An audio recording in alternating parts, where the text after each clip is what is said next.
العلا بكماله كشف الدجى بجماله حسن جميع بخصاله الله صلوا عليه الله وآله الله نبي محمد سيد الأنام utusan Tuhan ke manusia penghulu umat haramkan ajam ke nasihat Tuhan yang termulia Allah balaghal aula bikamalihi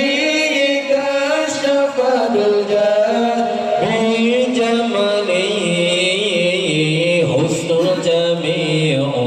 biqisalihi Allah sallu alaihi Allah wa alihi Allah nibatun gajah Rasulanya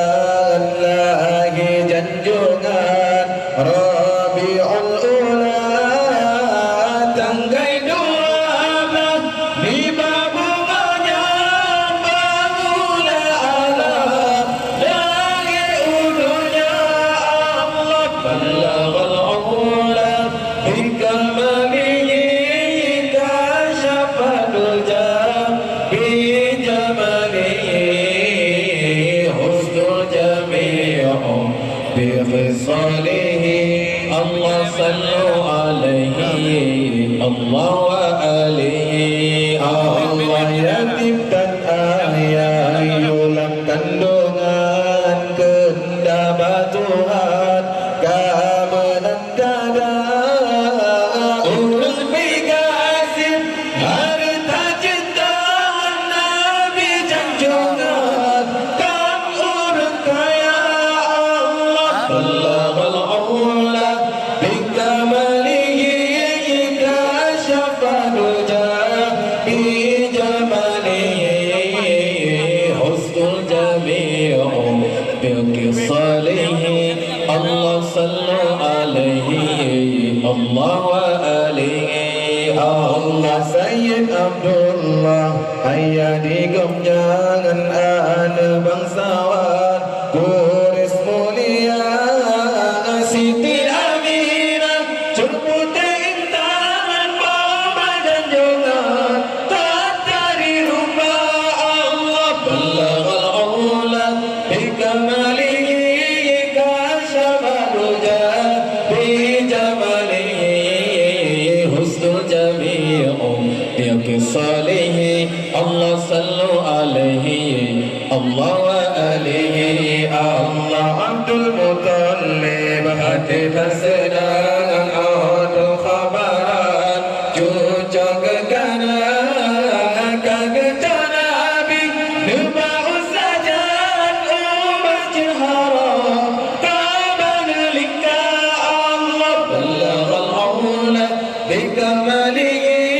kasyafal jah